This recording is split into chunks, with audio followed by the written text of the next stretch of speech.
لله رب العالمين وبه نستعين الصلاة والسلام على أشرف الأنبياء والسيد المرسلين وعلى آله وصحبه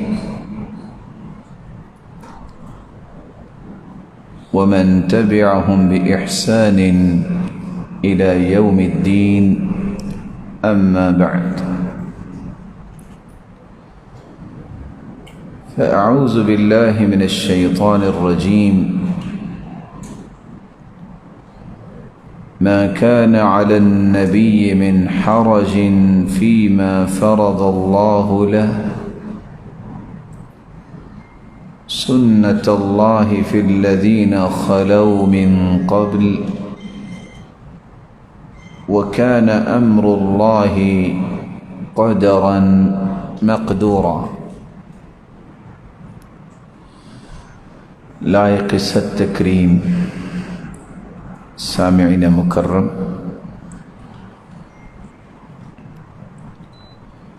اللہ ذوالجلال ہم سب کے خالق و مالک ہیں، وہی رازق ہیں۔ اس ہستی نے ہمیں کسی مقصد کے لیے پیدا کیا ہے، وہ مقصد خود قرآن مجید میں اللہ ذوالجلال نے بیان کیا ہے، وَمَا خَلَقْتُ الْجِنَّ وَالْإِنسَ إِلَّا لِيَعْبُدُونَ۔ جنوں اور انسانوں کی تخلیق کا مقصد یہ ہے کہ وہ صرف ایک اللہ کی عبادت کریں۔ اب عبادت کا یہ معنی نہیں کہ انسان دنیا کا کوئی بھی کام نہ کرے، صرف مسجد میں آ کے بیٹھ جائے، یہ بھی عبادت ہے مسجد میں بیٹھنا، لیکن عبادت کا اصل مفہوم یہ ہے هو اسم جامع لكل ما يحبه الله ويرضاه من الأقوال والأعمال الظاهرة والباطنة۔ اپنی سوچ، نیت اور ارادہ، اپنا قول و عمل اللہ ذوالجلال کے حکم کے مطابق ترتیب دیا جائے، یا وہ نیت اور ارادہ، وہ قول و عمل جس سے اللہ ذوالجلال راضی ہو جائے، اسے عبادت کہتے ہیں۔ عبادت اس وقت تک قبول نہیں ہوتی خواہ ساری زندگی عبادت میں انسان لگا رہے، جب تک اس کے اندر دو شرطیں نہ پائی جائیں۔ اگر اللہ کی رضا کے لیے عبادت نہیں ہے، اخلاص نہیں ہے، تو وہ عبادت قبول نہیں ہے۔ مقصود شہرت ہے، لوگوں کی رضامندی حاصل کرنا ہے، واہ واہ کروانا ہے، تو یہ سجدے اور رکوع بھی اللہ کے ہاں قابل قبول نہیں ہے۔ یہ قیام اور کوئی بھی ایسی نیکی، یہ اللہ کے ہاں کوئی مقام نہیں رکھتی جب تک اللہ ذوالجلال کی رضا کے لیے نہ کیا ہے۔ آپ حیران ہوں گے یہ حدیث سن کر، آج دنیا میں دو لوگ آپس میں کاروبار کرتے ہیں، اس پارٹنرشپ میں ہوتا کیا ہے کہ اچھا 50-50 ہوگا، 1% بھی چھوڑنے کے لیے دنیا کا پارٹنر تیار نہیں ہوتا۔ اللہ تعالیٰ قیامت کے دن بندے کو بلائیں گے، اگر اس نے 99% اللہ کے لیے کیا ہوا ہے اور 1% لوگوں کے لیے کیا ہوا ہے، تو اللہ عز و جلال فرمائیں گے ترکتہ وشرکہ، اور دوسری روایت میں آتا ہے فَلْيَطْلُبْ ثَوَابَهُ مِنْ عِنْدِهِ، اس نے 1% جو غیر اللہ کے لیے کیا ہے میں 99 بھی چھوڑتا ہوں، یہ ثواب بھی اس سے جا کے لے لے۔ انسان اس وقت کہاں جائے گا، کیسے اسے کچھ ملے گا؟ وہ محروم ہی محروم ہے۔ اسی طرح عمل اس وقت تک قبول نہیں ہوتا، اخلاص بھی ہو، جب تک سنت کے مطابق عمل نہیں ہے اس وقت تک عمل قابل قبول نہیں ہے۔ آپ کو بہت سارے لوگ بڑے مخلص نظر آئیں گے، بہت مخلص، لیکن سنت کے مطابق نماز نہیں پڑھتے،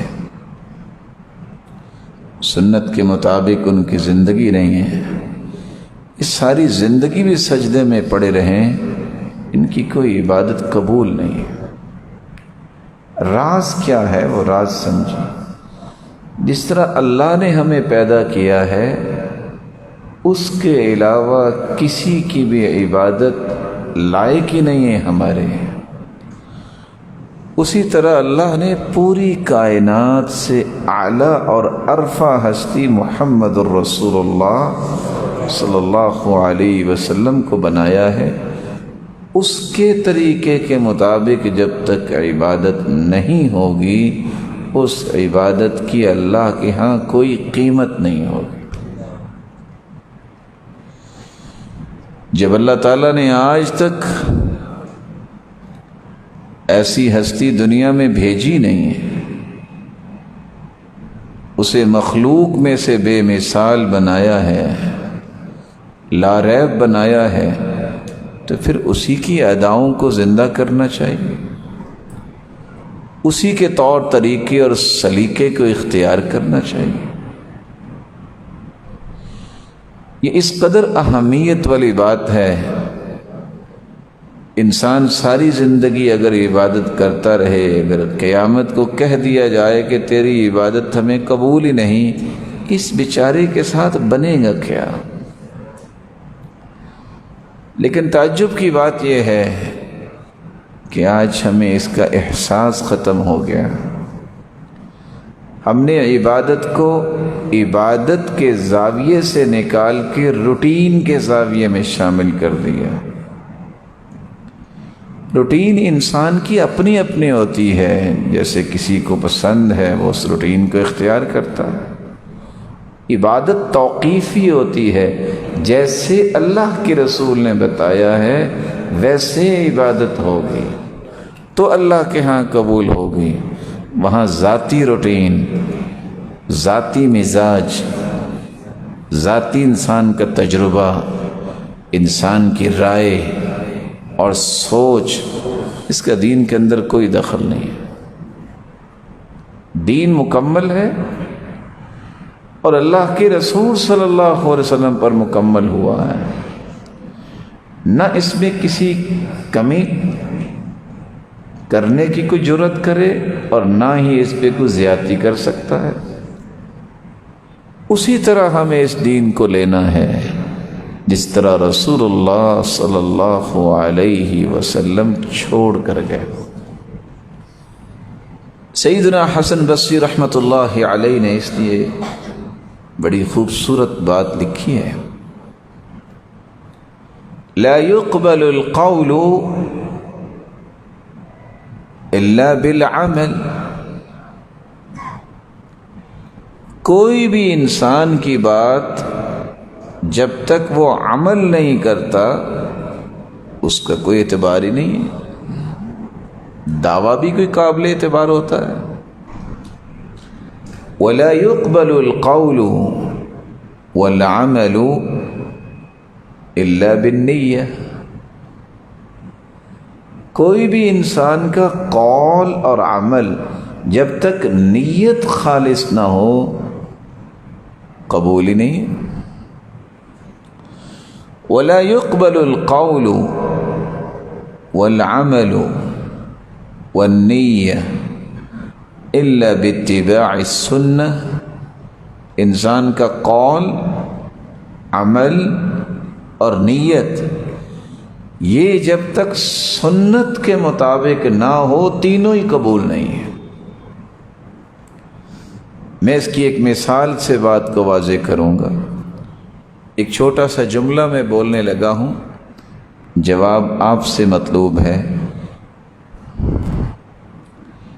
اللہ عز و جلال سے محبت کرنا صرف، اور اللہ کے حکم احکام سے محبت نہ کرنا، اس سے انسان کی بخشش ہو جائے گی؟ بھی اللہ سے محبت کر. امام ابن القیم فرماتے ہیں یہ دھوکہ جب انسان سے ختم ہو جائے پھر وہ صراط مستقیم پہ آ جاتا ہے. یہودی اللہ سے بہت محبت کرتے تھے، دعویٰ بھی کرتے تھے، لیکن اس کے باوجود غیر المغضوب علیہم، اللہ کا ان پہ غضب نازل ہوا. کیسے اللہ سے محبت کرتے تھے؟ وہ کہتے تھے نحن ابناء اللہ و احباؤہ، ہم تو اللہ کے بیٹے ہیں، ہم تو اللہ سے محبت کرنے والے ہیں. قرآن نے اس بات کا تذکرہ کیا. جب تک وہ اللہ کے حکموں کی تعمیل نہیں کرتے اس وقت تک وہ جہنم کا ایندھن ہے. اسی طرح اللہ کے رسول سے محبت کا دعویٰ کرنے کے باوجود جب تک اس کے طریقے کے مطابق ہم کوئی عبادت نہیں کرتے وہ عبادت بھی قابل قبول نہیں، آپ کی نجات اس پر نہیں ہو سکتی. تو آج کی اس مجلس میں 3 باتیں میں آپ کی خدمت میں پیش کرنا چاہوں گا. سنت کس کو کہتے ہیں، اس کی اہمیت اور عظمت کیا ہے، اور اگر سنت پہ عمل نہ کرنا یہ تو بہت بڑی بات ہے، سنت سے صرف مذاق کرنا اس کی سزا کیا ہے. بے عملی کی بات نہیں ہے، صرف مذاق کرنے کا کتنا جرم ہے اور اس کی سزا کتنی ہے.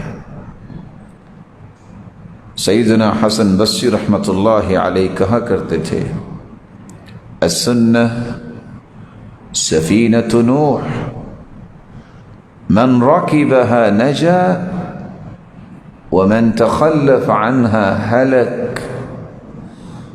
آپ میں سے کون کون جانتا ہے کہ سیدنا نوح علیہ السلام نے کشتی بنائی تھی؟ اس کشتی میں کس کو سوار کیا تھا؟ آواز نہیں آئی. جو کشتی میں تھے وہی بچے، باقی سب کے سب کدھر چلے گئے؟ ہلاک ہو. سیدنا حسن بصری یہی کہہ رہے ہیں السنہ سفینۃ نوح، یہ تو نوح علیہ السلام کی کشتی کی طرح ہے. من رکبها نجا ومن تخلف عنها ہلک. جتنے لوگ کشتی پہ سوار ہو گئے وہ تو بچ گئے تھے، باقی سب غرق ہو گئے. جو سنت کے مطابق عمل کرتا ہے اس کا عمل قبول ہے، نجات پائے گا. جو سنت کے مطابق کام نہیں کرتا وہ ہلاک ہو جائے. سنت کا معنی ہے طریقہ. کس ہستی کا طریقہ؟ محمد الرسول اللہ صلی اللہ علیہ وآلہ وسلم کا طریقہ. سفیان ابن عیینہ رحمہ اللہ جو بہت بڑے محدث گزرے ہیں، وہ کہا کرتے تھے السنہ عشرہ فمن کن فیہ فقد استکمل السنہ وَمَن تَرَكَ مِنْهَا شَيْئًا فَقَدْ تَرَكَ السُّنَّةَ 10 چیزیں ایسی ہیں جو ان کی حفاظت کرتا ہے، اس کو کہیں گے کہ یہ اہل سنت میں سے ہے۔ جس نے ان 10 میں سے کسی ایک چیز کو چھوڑ دیا اس کا سنت کے ساتھ تعلق نہیں۔ پھر سفیان ابن عیینہ رحمہ اللہ نے ان 10 چیزوں کا تذکرہ کیا۔ اثبات القدری، میں چاہوں گا کہ میں اور آپ بھی ذرا دیکھیں کہ ہماری بھی فوٹنگ کیا ہے۔ اثبات القدری، تقدیر کو ثابت کرنا۔ ہمارا ایمان ہے کہ اللہ ذوالجلال نے تقدیر لکھی ہے۔ خلق اللہ مقادیر الخلائق قبل ان يخلق السماوات والارض ب50,000 سنہ۔ اللہ ذوالجلال نے کائنات کو بنانے سے پہلے 50,000 سال پہلے یہ ساری تقدیریں لکھوا دی تھی۔ جو کچھ قیامت تک ہونا ہے یہ اللہ نے لکھا ہوا ہے۔ جو بندہ تقدیر کا انکار کرتا ہے وہ اہل سنت میں سے نہیں ہے۔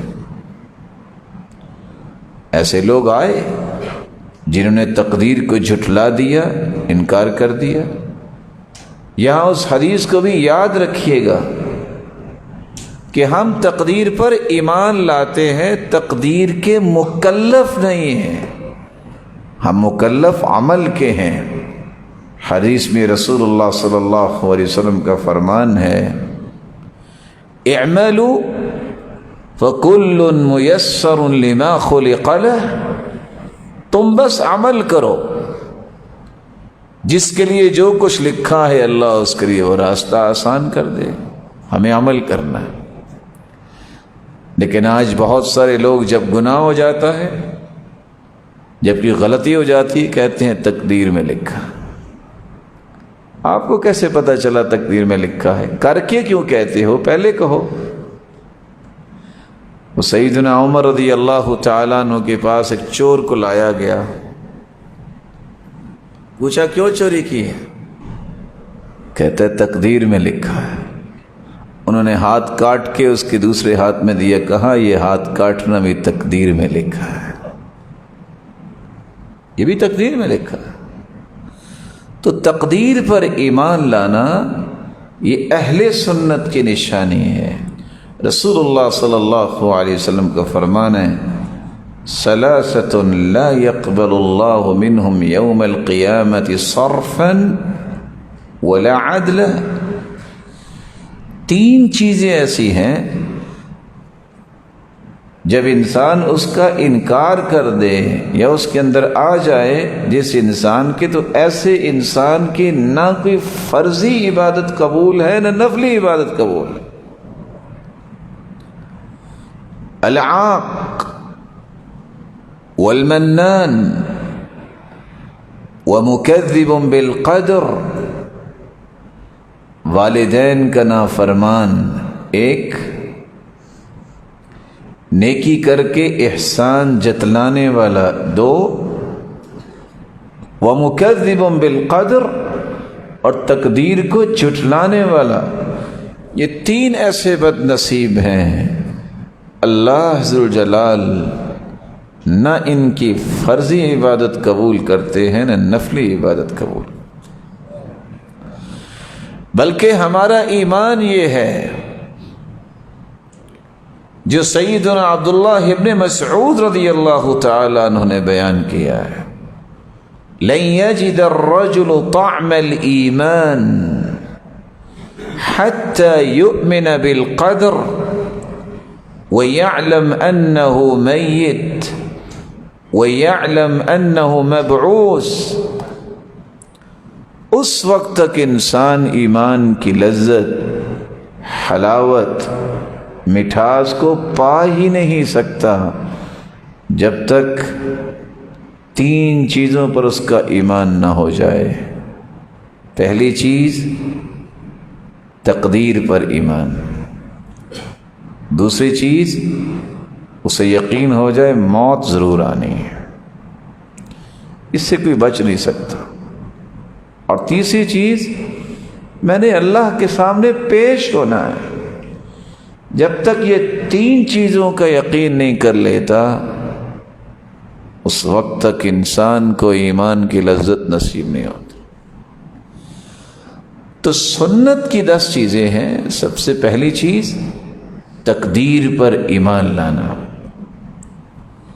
دوسری چیز تقدیم ابی بکر و عمر،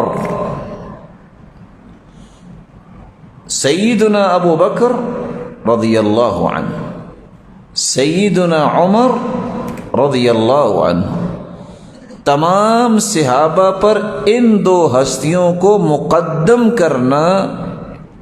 سفیان ابن عیینہ فرماتے ہیں یہ سنت ہے۔ اللہ تعالیٰ نے اس مخلوق میں سے جو اللہ کے رسول صلی اللہ علیہ وسلم کی امت ہے، امتیوں میں سے سب سے اعلیٰ بنایا ہے تو سیدنا ابو بکر صدیق کو بنایا۔ جب تک اس ہستی کی فضیلت، اس کی تقدیم کو کوئی نہیں مانتا وہ اہل سنت میں سے نہیں ہے۔ سبب کیا ہے؟ یہ وہ ہستی ہے جس کے بارے میں اللہ کے رسول نے فرمایا تھا قیامت کا دن ہوگا جس کے لیے جنت کے 8 دروازے کھول دیے جائیں گے، ابو بکر تم ان میں سے ہو۔ یہ وہ ہستی ہے جس کے بارے میں رسول اللہ صلی اللہ علیہ وسلم نے فرمایا تھا لوگوں میں نے دنیا میں ہر ایک کے احسانات کا بدلہ دے دیا، لیکن ابو بکر صدیق رضی اللہ تعالی عنہ کے احسانات کا بدلہ قیامت کو میرا رب ہی دے گا۔ یہ وہ ہستی ہے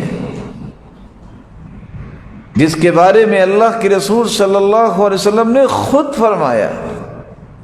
جب ایک عورت پوچھنے آئی، سوال کیا، جواب ملا، تو پوچھتی ہے اگر میں دوبارہ آؤں اور آپ مجھے نہ مل سکیں تو پھر میں کس سے پوچھوں گی؟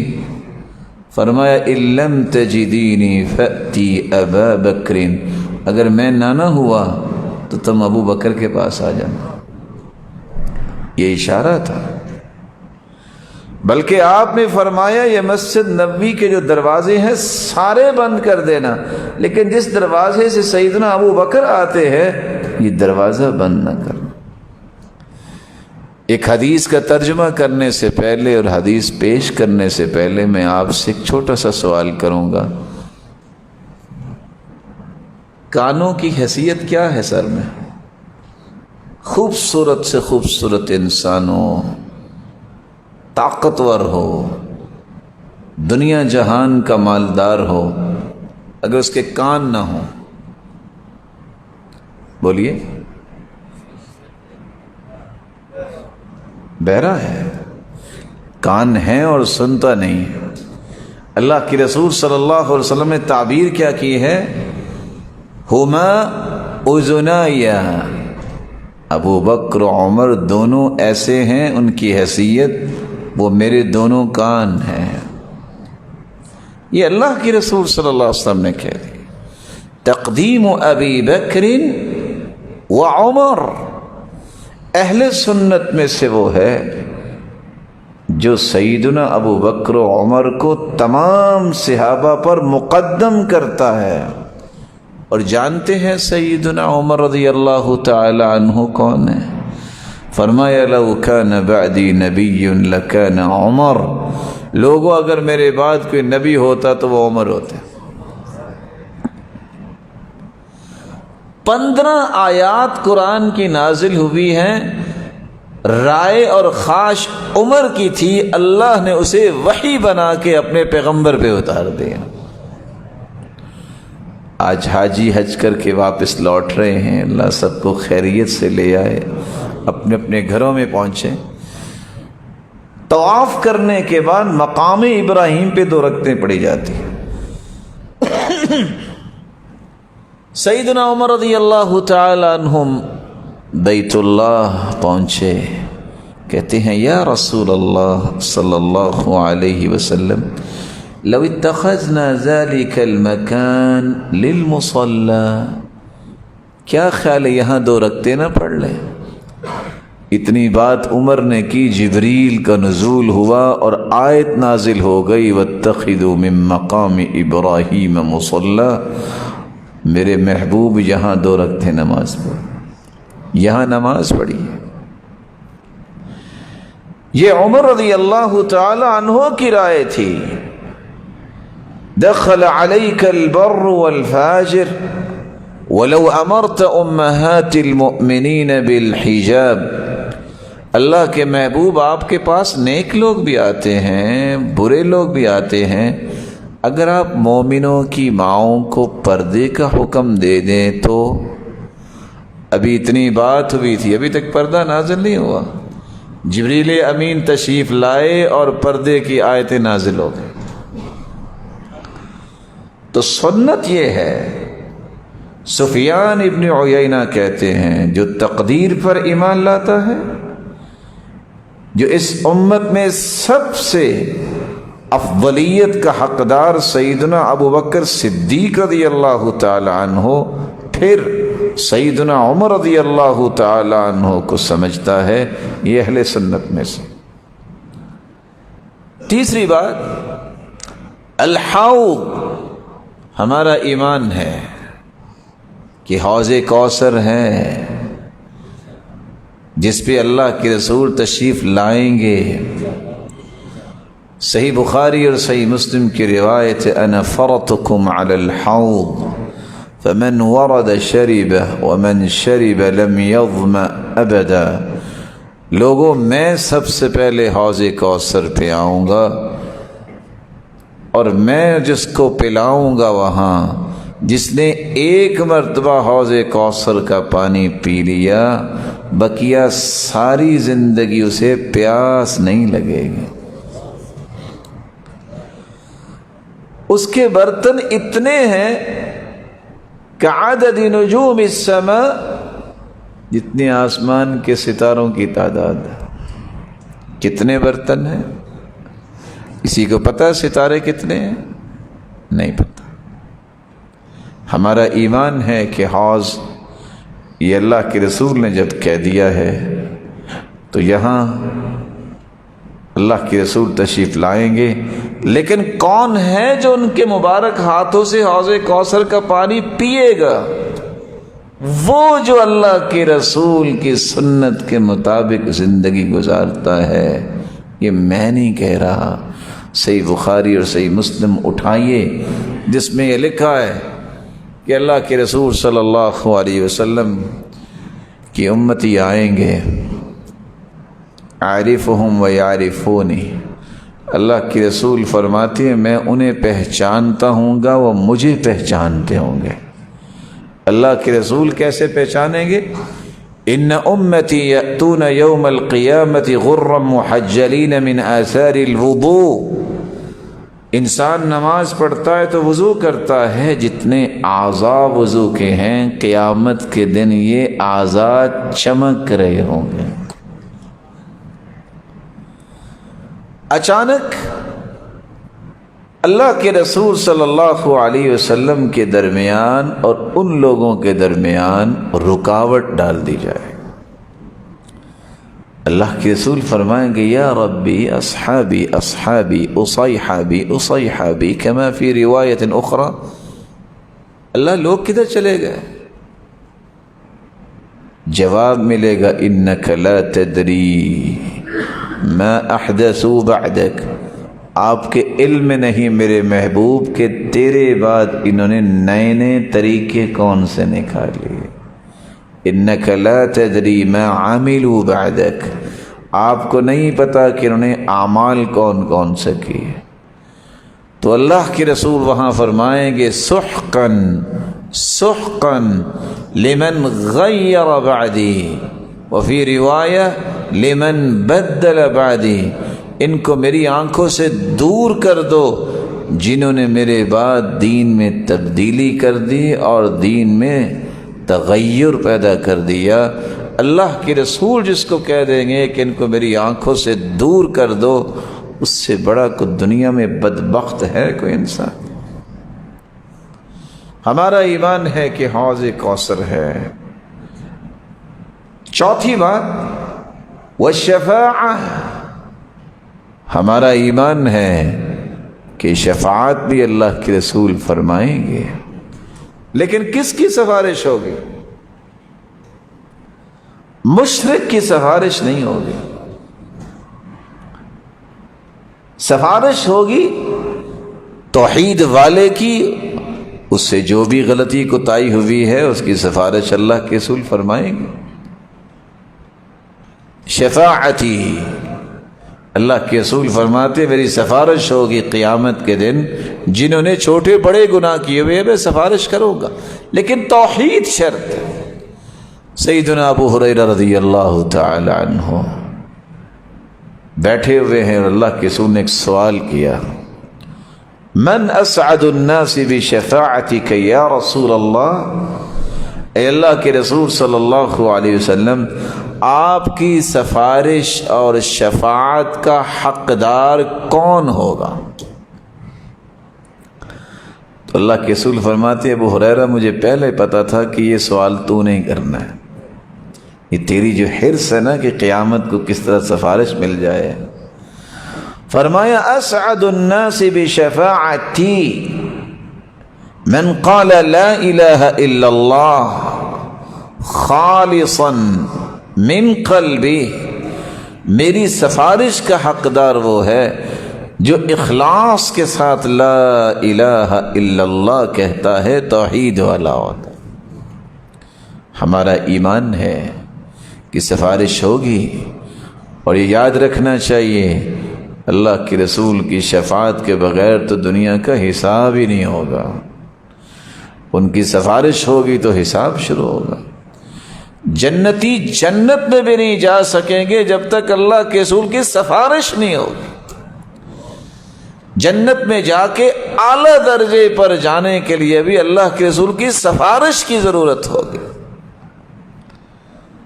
تو اہل سنت میں سے وہ ہے جو شفاعت کا انکار نہیں کرتا، جو شفاعت پر ایمان لاتا ہے۔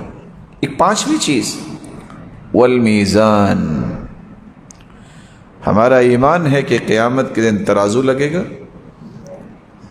وَنَضَعُ الْمَوَازِينَ الْقِسْطَ لِيَوْمِ الْقِيَامَةِ، ہم میزان لگائیں گے، ترازو لگائیں گے۔ اللہ عز و جلال فرماتے ہیں اتنا بڑا ترازو، لو وضعت السماوات والارض ومن فيهن في كفة لوسعتهن، اتنا بڑا ترازو اللہ لگائیں گے اگر ایک پلڑے میں 7 آسمان اور 7 زمینیں 14 کے 14 طبق بھی رکھ دیے جائیں تو وہ ترازو کا ایک پلڑا بھی بھرے گا نہیں۔ لیکن اللہ کے رسول صلی اللہ علیہ وسلم کا فرمان سنیے، والحمد للہ تملأ المیزان، بندہ خوش ہو کے کہہ دے الحمدللہ، اللہ تیرا ہی شکر ہے، تو وہ ترازو کا ایک پلڑا جو 14 طبق سے نہیں بھرے گا، ایک مرتبہ الحمدللہ کہنے سے ترازو کے دونوں پلڑے نیکیوں سے لبالب بھر جاتے ہیں۔ تو الحمدللہ کہنا چاہیے۔ ہمارا ایمان ہے کہ ترازو لگے گا۔ کتنے ایسے لوگ دنیا میں آئے اور ہیں جو مانتے ہی نہیں۔ ایک چھٹی بات والصراط، قیامت کے دن پل صراط بھی ہوگی۔ اس قدر باریک، اور اللہ عز و جلال نے اس کو کتنا بڑا امتحان بنایا ہے۔ سیدہ عائشہ رضی اللہ تعالی عنہ پوچھتی ہیں اللہ کے رسول، کوئی ایسا بھی وقت آئے گا کہ آپ کوئی بندہ کسی کو یاد نہیں کرے گا؟ کہا عائشہ جی ہاں، جب پل صراط ہوگی نا تو کوئی کسی کو یاد نہیں کرے گا۔ سیدہ عائشہ رضی اللہ تعالیٰ عنہ کا سوال دیکھیے اور اللہ کے رسول کا جواب دیکھیے۔ ہمارا ایمان ہے کہ پل صراط ہوگی، کیونکہ صحیح بخاری کی روایت میں آ گیا، احادیث نے اس کی وضاحت کر دی۔ کتنے لوگ مانتے ہی نہیں، کہتے یہ کیسے ہو سکتا ہے کہ وہ تلوار سے بھی تیز ہوگی، اچھا وہ بال سے بھی باریک ہوگی، تو اس کا مطلب کیا ہوا، وہ کیسے لوگ گزریں گے؟ اللہ کے رسول نے فرمایا کتنے مومن ایسے ہوں گے کہ ریح ایسے گزر جائیں گے جیسے ہوا گزرتی ہے، ہوا کالبرق، کچھ لوگ ایسے کراس کریں گے، آپ نے بجلی دیکھی ہے، آسمانی بجلی کی کڑک گزر جائے، کاجاوید الخیل، کچھ لوگ ایسے گزریں گے جیسے تیز رو گھوڑے گزرتے ہیں۔ انسان کی عقل چونکہ بڑی محدود ہے نا، یہ سوچتا ہے کہ اتنے باریک پہ کیسے گزرے گا۔ عبداللہ ابن عباس سے کسی نے پوچھا کہ یہ جو قرآن نے کہا ہے کہ قیامت کے دن لوگ سر کے بل چلیں گے، یہ کیسے چلیں گے؟ تو انہوں نے کہا جو اللہ پاؤں پہ چلانے پہ قادر ہے وہ سر پہ چلانے پہ بھی قادر ہے، وہ اللہ نے چلانا۔ کچھ لوگ دوڑ کے گزریں گے، کچھ لوگ بیٹھیں گے اٹھیں گے رینگ کے گزریں گے، اور کچھ لوگ ایسے ہیں جو قدم رکھتے ہی جہنم کا ایندھن بن جائیں گے۔ اس لیے فرمایا علیہا کلالیب، اس کے اوپر آنکڑے لگے ہوئے ہیں، کسی آنکھ اور کسی کان نے غلط استعمال کیا ہے تو وہاں ہی اس کو اچک لے گے۔ ہمارا ایمان ہے، چونکہ اللہ کے رسول نے کہہ دیا تو اس سے بڑی کوئی صداقت نہیں ہے۔ اللہ تعالی ہم سب کے لیے آسانی فرما دے۔ بعض چیزیں واضح ہونی چاہیے، اس بات میں تو کوئی ڈاؤٹ نہیں ہے کہ قیامت کا دن 50,000 سال کا دن لوگ کہتے ہیں، لیکن مومن کے لیے اس دن کی مدت اتنی ہے جو روایات اور آثار بتاتے ہیں جیسے ایک نماز پڑھ کے دوسری نماز کا وقت ہوتا ہے، مومن کے لیے یہ وقت اتنا ہی محسوس ہوگا۔ رسول اکرم صلی اللہ علیہ وآلہ وسلم نے چونکہ صراط کے بارے میں بتا دیا تو ہمارا ایمان۔ اہل سنت کی 7ویں نشانی یہ ہے، وہ شخص اہل سنت میں سے ہے جو یہ کہتا ہے الایمان قولا وعمل، ایمان صرف دعوے کا نام نہیں ہے، عمل نہیں تو ایمان نہیں ہے۔ آپ نے شاید سنا ہو، شاید آپ کے علم میں ہو، دنیا میں 2 ایسے خطرناک فکر آئے اور ابھی بھی ہیں جس نے پوری دنیا کو دین سے دور کر دی۔ ایک فکر یہ تھا جو مرجئہ کا فکر تھا، انہوں نے کہا آپ نے کلمہ پڑھ لیا ہے، نماز کی کیا ضرورت ہے، عمل کی کیا ضرورت ہے، کلمہ پڑھ لیا نا بس آپ مومن ہیں۔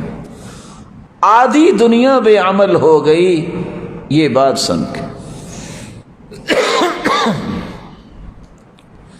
دوسرے اٹھے خارجی، ان میں تشدد بہت تھا، انہوں نے کہا جو بھی گناہ کرتا ہے نا یہ دائرہ اسلام سے ہی خارج ہے،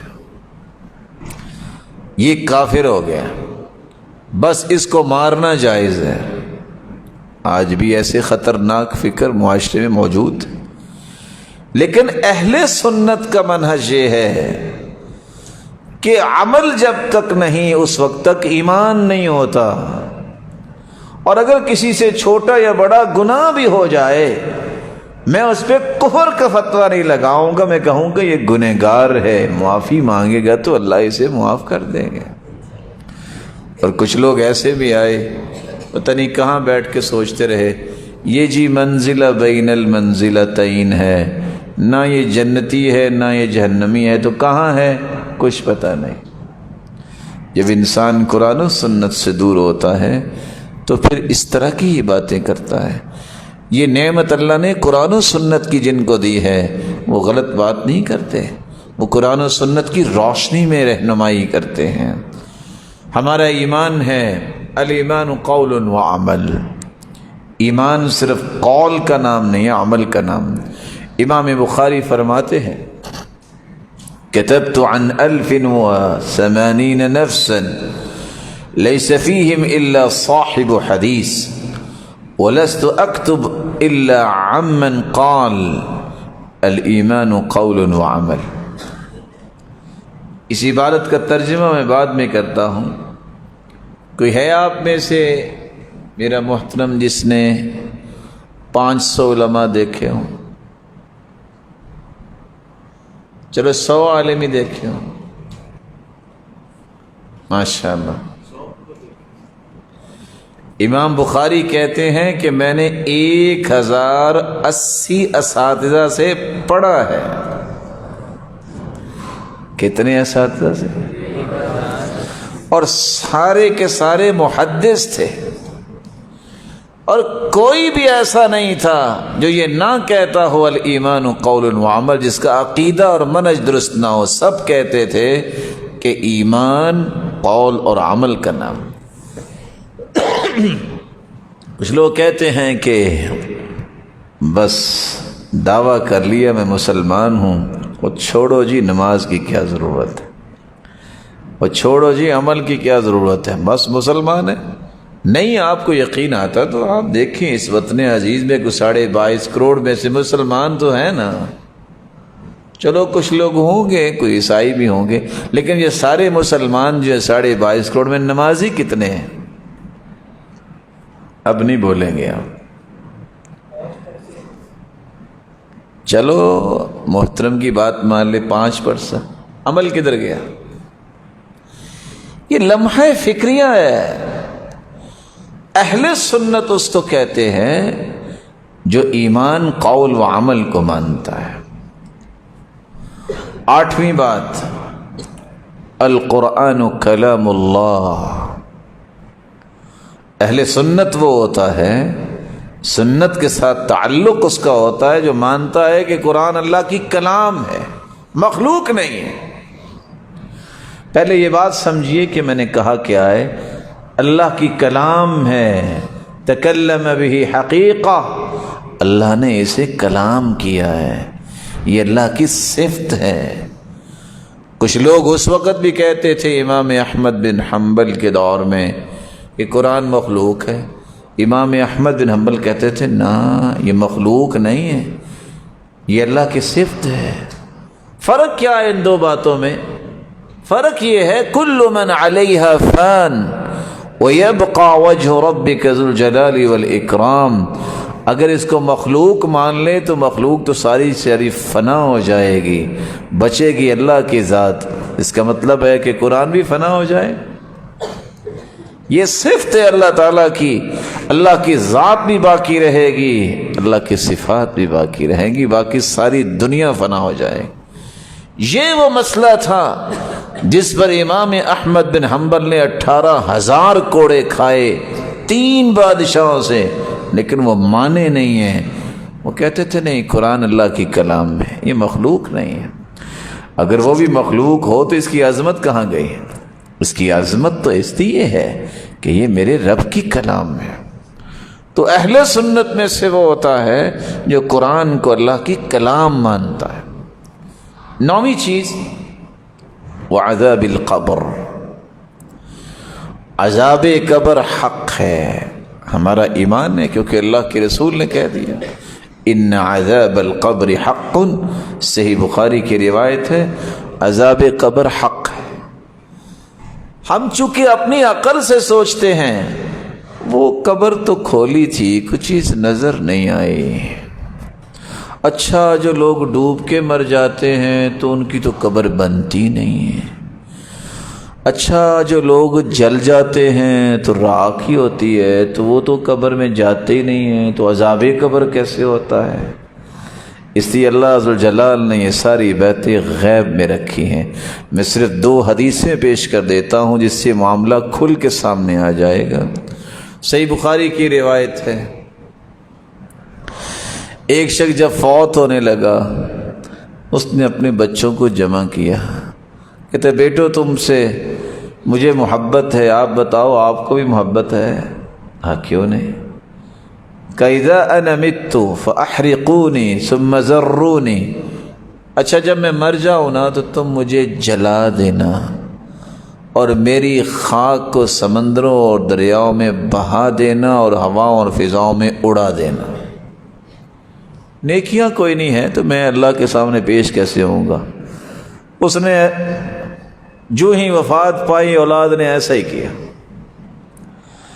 اللہ ذوالجلال نے حکم دیا، راکھ اکٹھی ہو گئی، دوبارہ انسان بنایا، پوچھے اب بتاؤ لما فعلت ھذا، تم نے یہ کام کیوں کیا؟ کہتا ہے فرقا منک یا رب، اے میرے رب تجھ سے ڈرتے ہوئے میں نے یہ کیا کہ میں حساب کیسے دوں گا۔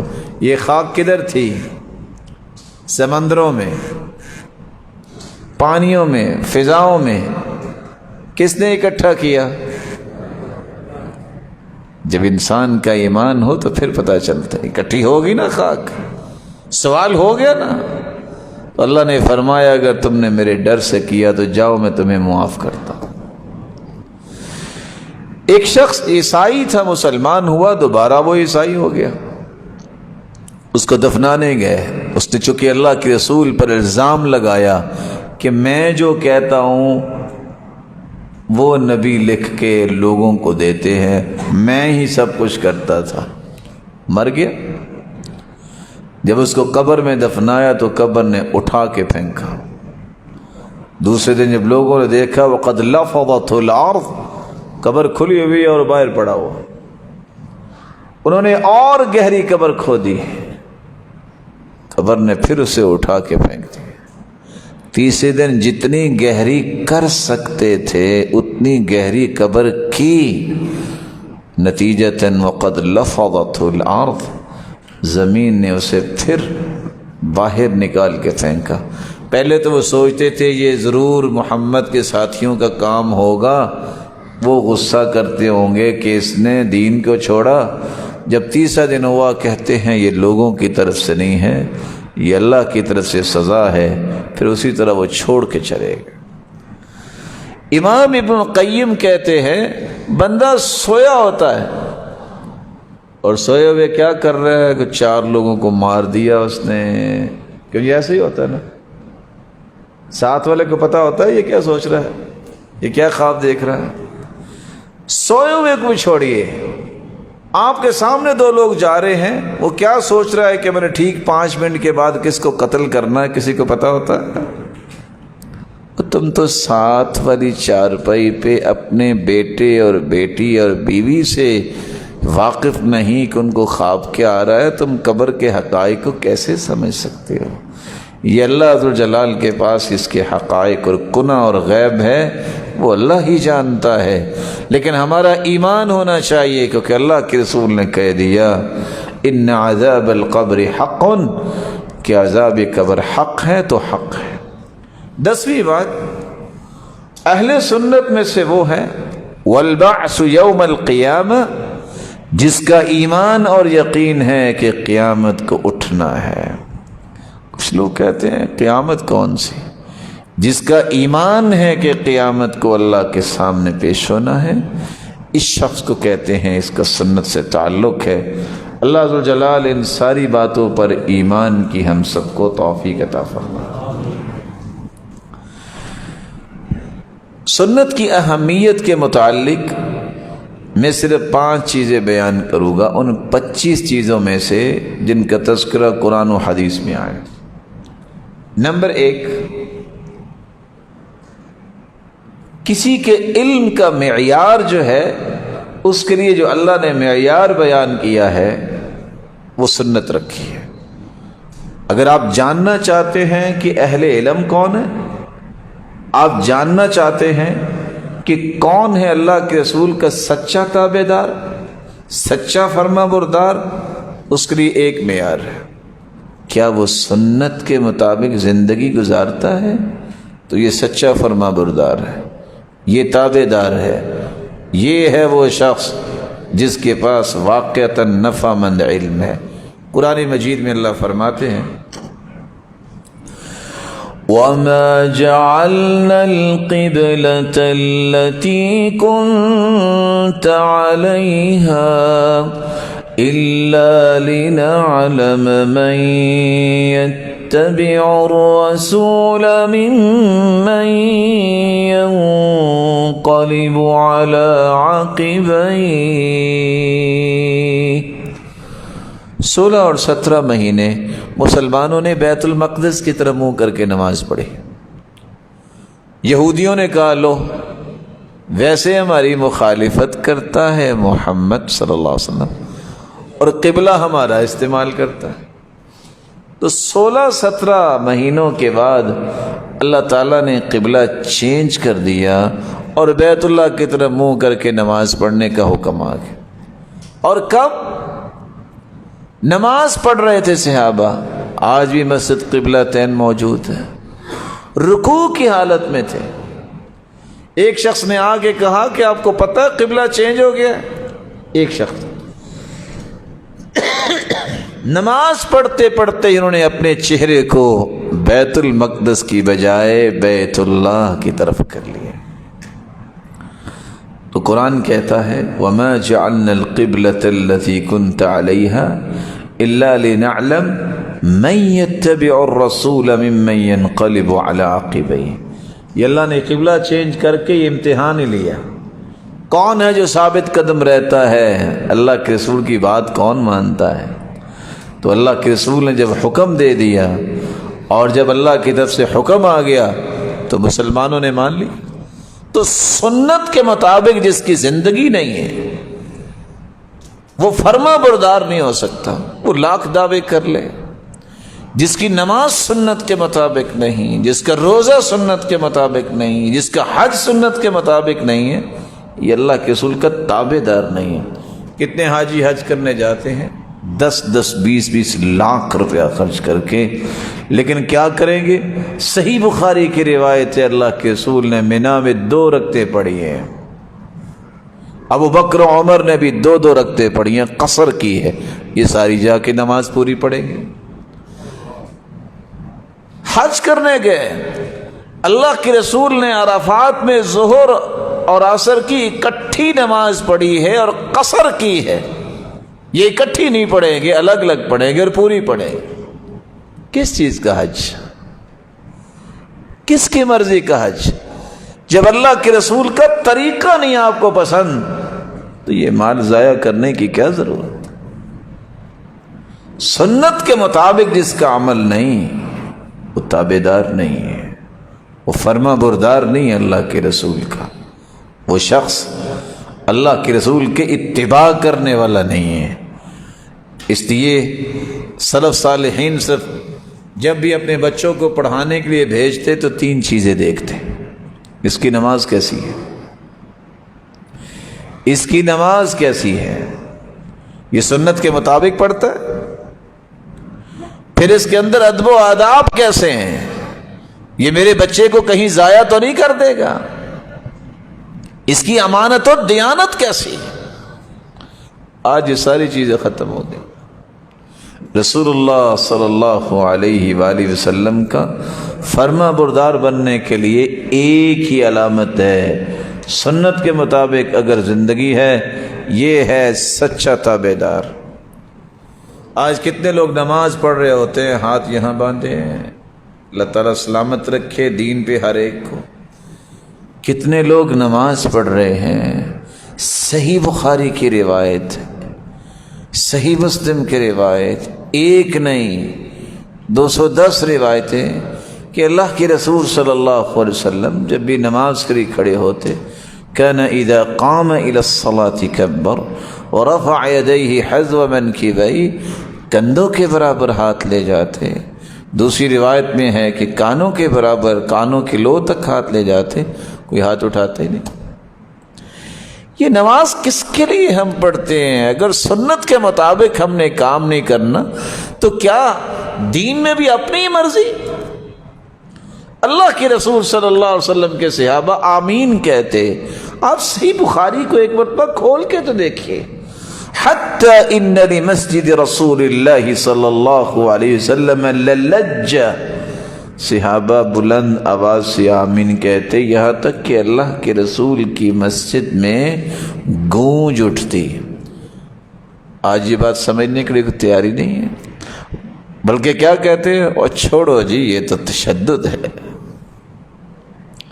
یہ تو تشدد ہے، نبی کی سنت سے بڑھ کے کوئی راحت نہیں ہے، نبی کی سنت سے بڑھ کے کوئی سرور نہیں ہے، یہ تشدد نہیں ہو سکتا۔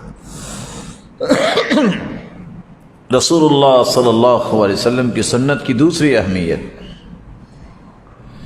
جو شخص سنت کے مطابق زندگی نہیں گزارتا ساری زندگی حکمت و بصیرت سے محروم رہتا ہے۔ بصیرت کا راستہ، حکمت و دانائی کا راستہ نصیب ہی اس کو ہوتا ہے جو سنت کے مطابق زندگی گزارتا ہے۔ قل هذه سبيلي ادعو الى الله على بصيرة انا ومن اتبعني، یہ ہے میرا راستہ، میں اس راستے کی طرف بلاتا ہوں۔ وہ راستہ کیا ہے؟ لوگوں اللہ کی طرف آؤ، میری طرف نہیں۔ یہ راستہ اللہ کے ساتھ جوڑنے کا ہے۔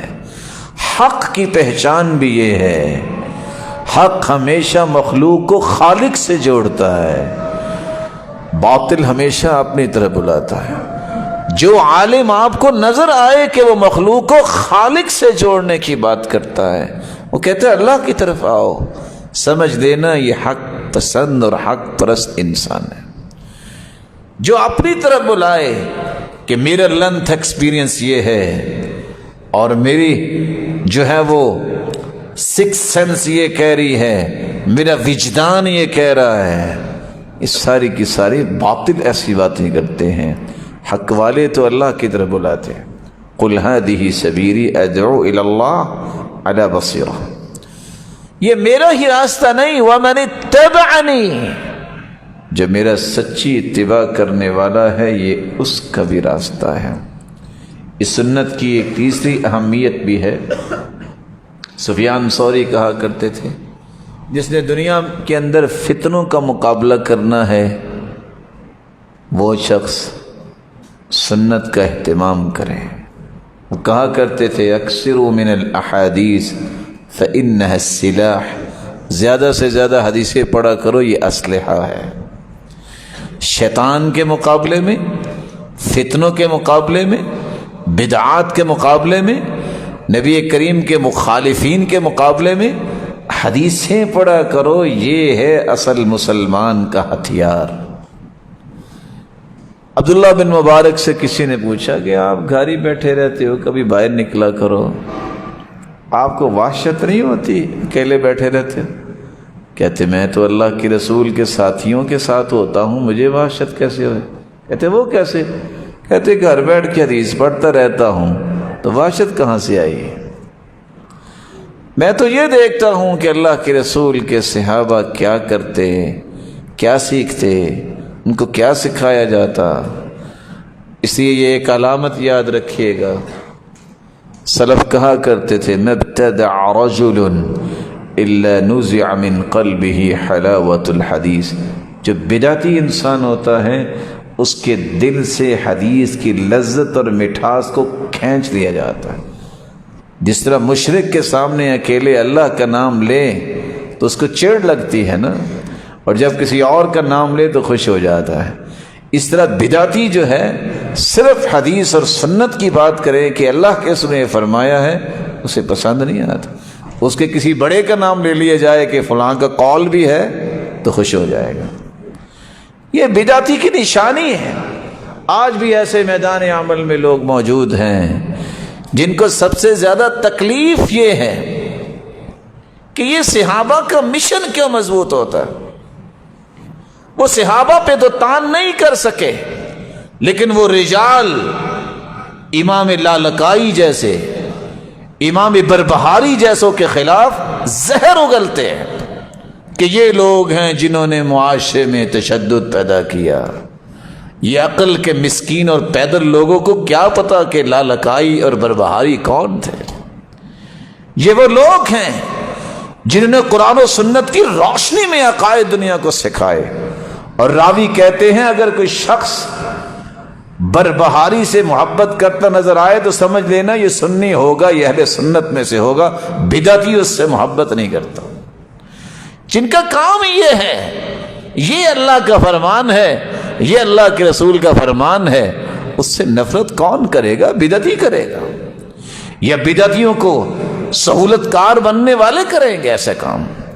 مسلمان تو محبت ہر عالم سے کرتا ہے جو سنت پہ زندگی گزارتا ہے. سنت کی اہمیت کا ایک چوتھا پہلو بھی ہے. رسول اللہ صلی اللہ علیہ وسلم نے فرمایا، ایک حدیث جو سنتا ہے، یاد کرتا ہے، پھر اسے صحیح آگے پہنچاتا ہے، جس دن چہرے سیاہ ہوں گے اور سفید ہوں گے، اس ایک حدیث کو سن کے یاد کر کے آگے پہنچانے والے کا بھی قیامت کو چہرہ چمک رہا ہوگا، ٹمٹما رہا ہوگا. اس لیے یوم تبیض وجوہ وتسود وجوہ، اس آیت کی تفسیر میں عبداللہ ابن عباس لکھتے ہیں، تفسیر ابن کثیر کھول کے دیکھیے گا، جس دن چہرے سفید ہوں گے، چمکتے ہوں گے، یوم تبیض وجوہ اہل السنت والجماعہ، جو سنت کے مطابق زندگیاں گزارنے والے ان کے چہرے چمک رہے ہوں گے. وتسود وجوہ ای وجوہ اہل البدع، اس دن چہرے سیاہ ہوں گے تو بدعتیوں کے ہوں گے، جنہوں نے اللہ کے رسول کے مقابلے میں دین گھڑنے کی کوشش کی، اللہ کے رسول کے لائے ہوئے دین کو پسند نہیں کیا. اللہ ذو الجلال ہم سب کو محفوظ فرما دے. رسول اللہ صلی اللہ علیہ وآلہ وسلم کی سنت جو ہے، اس کی پانچویں اہمیت اور آخری اہمیت جو میں پیش کرنا چاہتا ہوں، لیکن اس کو پیش کرنے سے پہلے ایک خاص آپ سے بھی پوچھ لیتا ہوں، جی چاہتا ہے انبیاء سے ملنا؟ نہیں بولے. آپ کے ویسے کبھی جی نہیں چاہا کہ اللہ کے رسول سے ملاقات ہو؟ مومن تو وہ ہوتا کہتا میرا سب کچھ لٹ جائے لیکن اس ہستی سے ملاقات ہو جائے. صرف ملاقات نہیں، بس ایک مرتبہ دیکھ لیں اس ہستی. چاہتے ہیں آپ سب لوگ؟ اس کا ایک طریقہ ہے، وَمَن يُطِعِ اللَّهَ وَالرَّسُولَ فَأُولَئِكَ مَعَ الَّذِينَ أَنْعَمَ اللَّهُ عَلَيْهِمْ مِنَ النَّبِيِّينَ وَالصِّدِّيقِينَ وَالشُّهَدَاءِ وَالصَّالِحِينَ وَحَسُنَ أُولَئِكَ رَفِيقًا.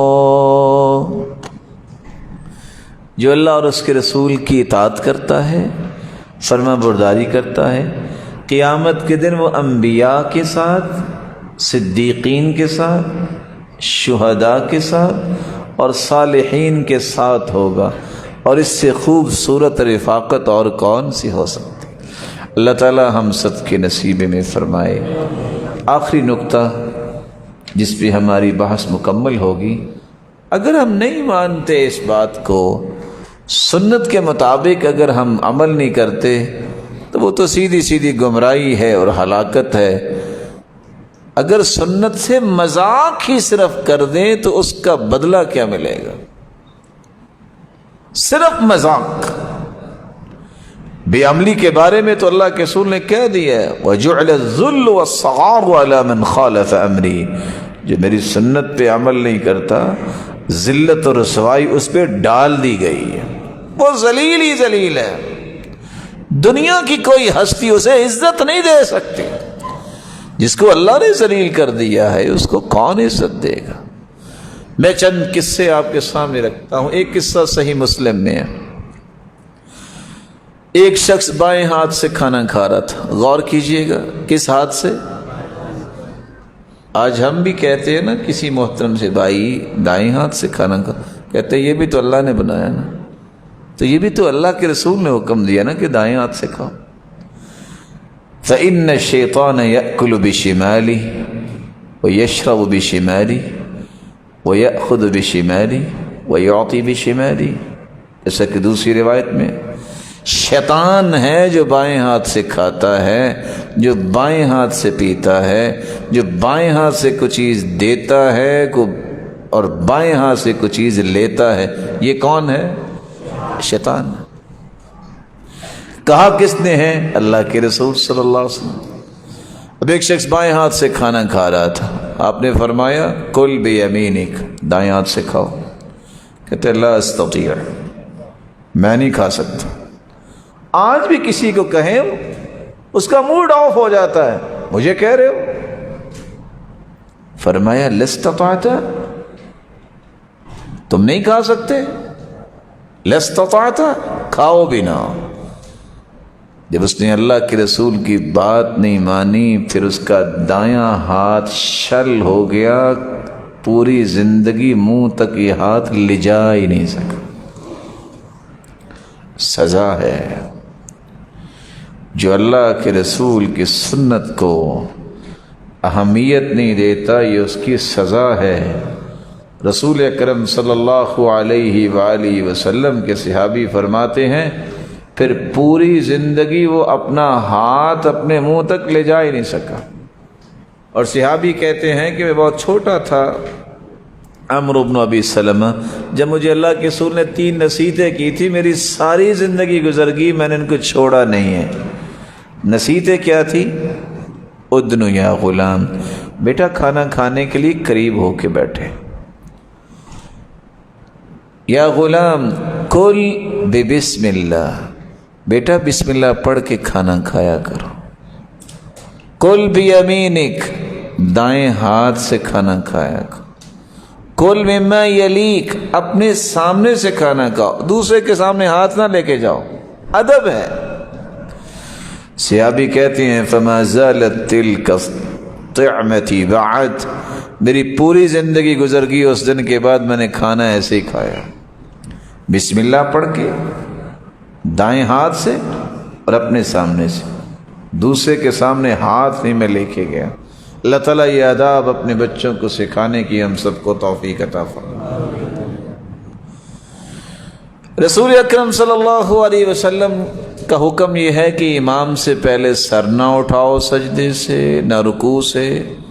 امام بنایا اس لیے گیا ہے انما جعل الامام لیؤتم بہ، کہ امام کی اقتداء کی جائے۔ اور ساتھ یہ فرمایا جس نے امام سے پہلے سر اٹھایا نا، تو خوف یہ ہے کہ اللہ اس کا سر گدھے کا بنا دیں گے۔ اب یہ حدیث کے الفاظ ہیں، ان يحول اللہ رأسہ رأس حمار او صورتہ صورت حمار۔ ایک شخص جو ہے دمشق میں، وہ کہتا ہے یہ کیسے ہو سکتا ہے کہ بندے کا سر گدھے کا بن جائے، آج میں کر کے دیکھتا ہوں۔ اس نے امام سے پہلے سر اٹھایا، اس کا سر اللہ نے گدھے کا بنا دیا۔ محدث بیان کرتے ہیں میں جب گیا تو ہر وقت اپنے چہرے کو لپیٹ کے رکھتا تھا۔ میں نے اس سے ایک دن پوچھا بھی آپ کو کیا مسئلہ ہے؟ کہتا ہے مجھ پہ اللہ کا یہ عذاب آیا ہے، میں نے امام سے پہلے سر اٹھایا تو میرا سر گدھے کا بن چکا ہے، اس لیے میں کسی کو دکھاتا نہیں۔ اللہ کے رسول صلی اللہ علیہ وسلم نے فرمایا ہے جو علم سیکھنے کے لیے نکلتا ہے، من سلک طریقا یلتمس فیہ علما سہل اللہ لہ بہ طریقا الی الجنہ، جو علم سیکھنے کے لیے نکلتا ہے اللہ اس کے لیے جنت کا راستہ آسان کر دیتے ہیں۔ وَإِنَّ الْمَلَائِكَةَ لَتَضَعُ أَجْنِحَتَهَا لِطَالِبِ الْعِلْمِ رِضًا بِمَا يَطْلُبُ، اللہ کے نورانی فرشتے اپنے پر بچھاتے ہیں۔ ایک مجنون کہنے لگا آج میں نے لوہے کی جوتی پہن کے آنی ہے اور ان کے پروں کو اچھی طرح مسلنا ہے۔ حدیث کا مذاق اڑایا۔ جو ہی ایسا وہ کرنے لگا اس کے دونوں پاؤں خوش ہو گئے، وہاں ہی گر گیا، دوبارہ زندگی میں ان پاؤں پہ چل نہیں سکا۔ سزا ہے جو سنت کا مذاق بھی اڑاتا ہے۔ رسول اکرم صلی اللہ علیہ وسلم کا فرمان ہے، تم میں سے جب بھی کوئی بیدار ہو اس وقت تک کوئی کام نہ کرے جب تک وہ اپنے ہاتھ نہ دھو لے، پانی کو ہاتھ نہ لگائے جب تک ہاتھ دھو نہ لے، پھر اس کے بعد جو ہے وہ وضو کرے۔ فَإِنَّ أَحَدَكُمْ لَا يَدْرِي أَيْنَ بَاتَتْ يَدُهُ، کیونکہ کچھ پتہ نہیں اس کے ہاتھ نے رات کہاں گزاری ہے۔ وہ شخص کہتا ہے کہاں گزاری، میرے ساتھ ہی تو تھا، مذاق کیا۔ اگلی مرتبہ جب سویا تو کیا دیکھتا ہے، جب اٹھا تو اس کا ہاتھ، سزا دیکھیے، یہ سارا ہاتھ اس کی پشت میں تھا۔ تب اس کو سمجھ آئی کہ اللہ کے رسول کا فرمان کیا ہے کہ اپنے ہاتھ کو دھو کے تم نے پانی کا ہاتھ لگانا ہے۔ سیدنا ابو ہریرہ رضی اللہ تعالیٰ عنہ کی روایت ہے، جب کوئی جانور خریدو، آپ نے بکری خریدی ہے، آپ نے اس کو اپنے پاس رکھا ہے، دودھ دھویا ہے، اگر آپ نے وہ جانور واپس کرنا ہے تو ایک سا جو ہے آپ وہ واپس کریں اور جانور بھی واپس کریں۔ یہ بات سن کے بہت سارے عقل پرست جو ہیں وہ سیدنا ابو ہریرہ کی اس حدیث کے اوپر بات کرتے ہوئے کہتے ہیں، سیدنا ابو ہریرہ نعوذ باللہ ان کو سمجھ ہی کوئی نہیں تھی، صحابی کو کہتے ہیں۔ ایک شخص نے ایسا ہی کہا، مذاق کیا کہ وہ کس لیے سا دینا ہے، چھت سے سانپ نکلا اور اس نے اس کو ڈسا اور وہاں ہی اس کا کام تمام کر دیا۔ رسول اکرم صلی اللہ علیہ وسلم کی سنت سے مذاق یہ بہت بڑا عذاب ہے۔ اس لیے اللہ تعالیٰ کا فرمان ہے، فَلْيَحْذَرِ الَّذِينَ يُخَالِفُونَ عَنْ أَمْرِهِ أَن تُصِيبَهُمْ فِتْنَةٌ أَوْ يُصِيبَهُمْ عَذَابٌ أَلِيمٌ۔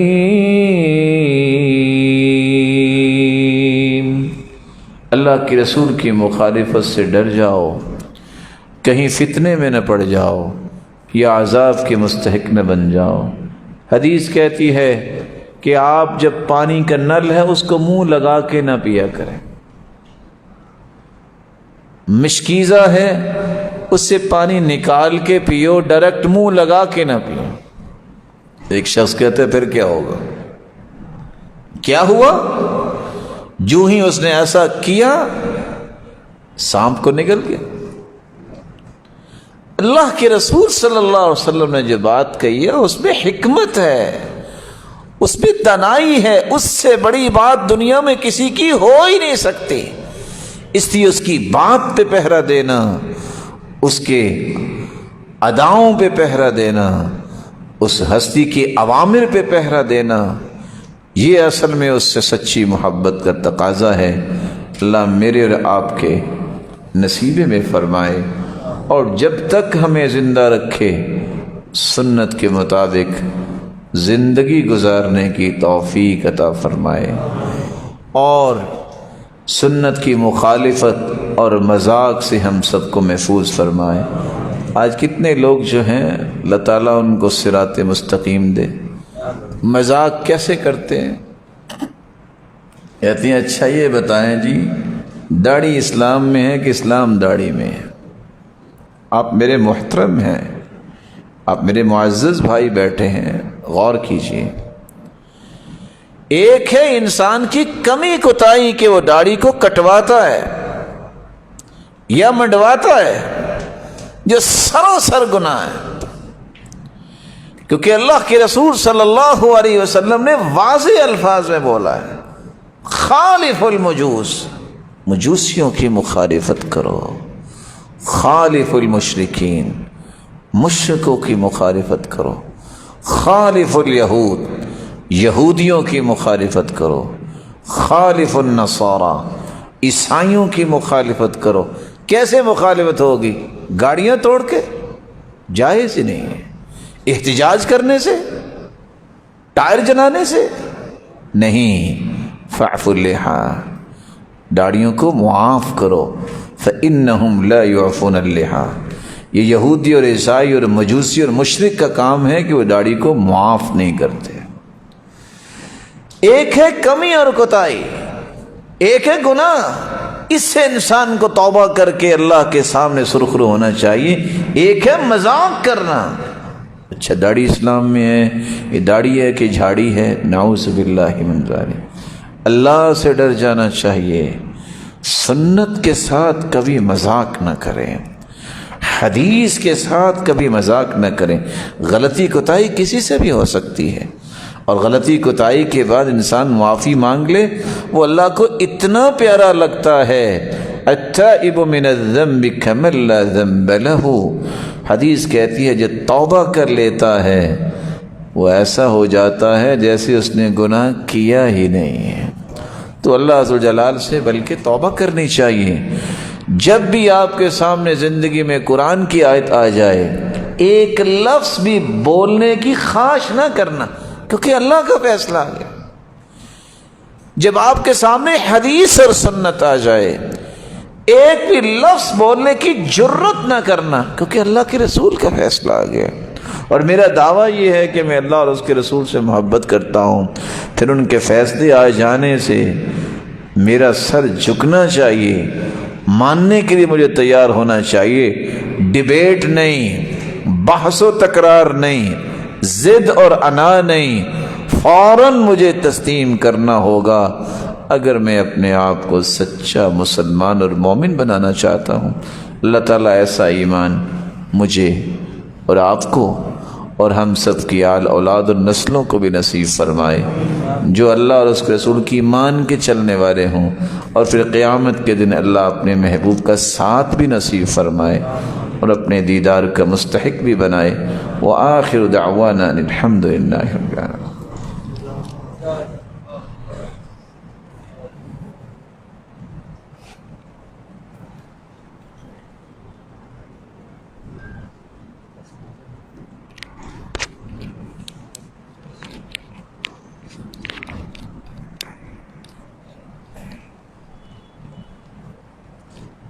اگر کوئی بھائی سوال کرنا چاہتا ہو تو سوال و جواب کے لیے وقفہ ہے۔